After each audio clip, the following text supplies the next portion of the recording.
Assalamualaikum warahmatullahi wabarakatuh. Salam sejahtera bagi kita semua, teman-teman, Bapak dosen yang kami hormati. Semoga kita semua diberikan kemudahan dalam menuntut ilmu dan tentunya dalam keadaan sehat selalu. Amin. Perkenalkan, kami dari kelompok 11. Saya Muhammad Zuhdi dan teman saya Maulana Yusuf. Pada kesempatan kali ini kami akan mempresentasikan materi dengan judul inferensi. Dalam presentasi ini kami akan membahas apa itu inferensi, jenis-jenis inferensi, serta bagaimana penerapannya dalam sistem pakar. Kami berharap melalui presentasi ini teman-teman dapat memahami bagaimana proses penarikan kesimpulan dilakukan oleh sistem pakar serta pentingnya inferensi dalam pengambilan keputusan berbasis pengetahuan. Demikian pembukaan dari saya, mari kita mulai pembahasannya. Baik, saya akan menjelaskan apa itu inferensi. Inferensi adalah proses menarikan kesimpulan logis dari informasi yang tersedia melalui penalaran atau bukti. Ini bisa berarti memahami makna tersirat dalam teks atau bagaimana sistem kecerdasan buatan itu AI menggunakan model yang telah dilatih untuk bernalar dan menghasilkan keluaran dari data baru yang belum pernah dilihat sebelumnya. Tujuan inferensi. Tujuan inferensi menarik kesimpulan berdasarkan bukti yang tersedia untuk memahami atau mengetahui hal yang tidak diketahui secara eksplisit. Dalam Statiska, tujuannya adalah untuk menyimpulkan karakteristik populasi dari data sampel.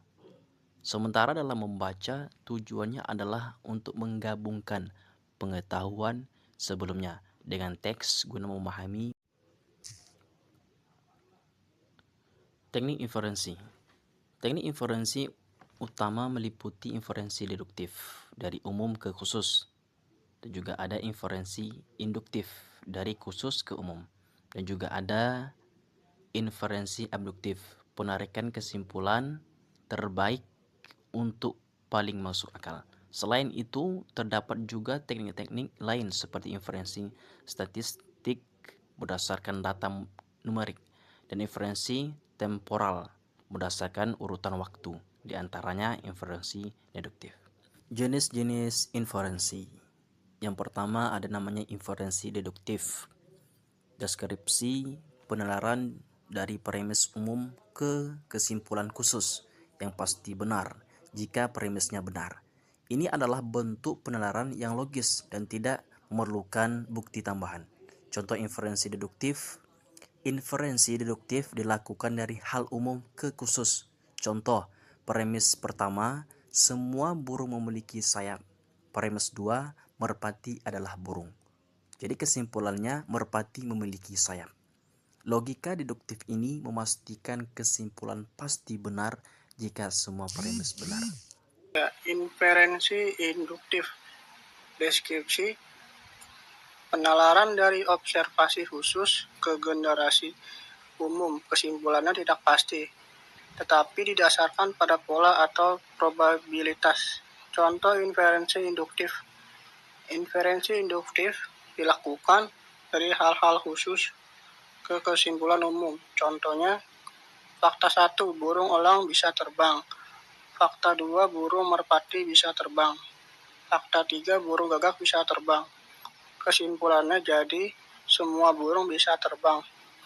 Kesimpulan ini bersifat umum, namun tidak selalu benar karena ada burung yang tidak bisa terbang, seperti burung unta. Inferensi abduktif. Deskripsinya penalaran untuk menemukan penjelasan terbaik atau hipotesis berdasarkan bukti yang tersedia. Meskipun tidak pasti, ini seperti tebakan terdidik yang paling masuk akal.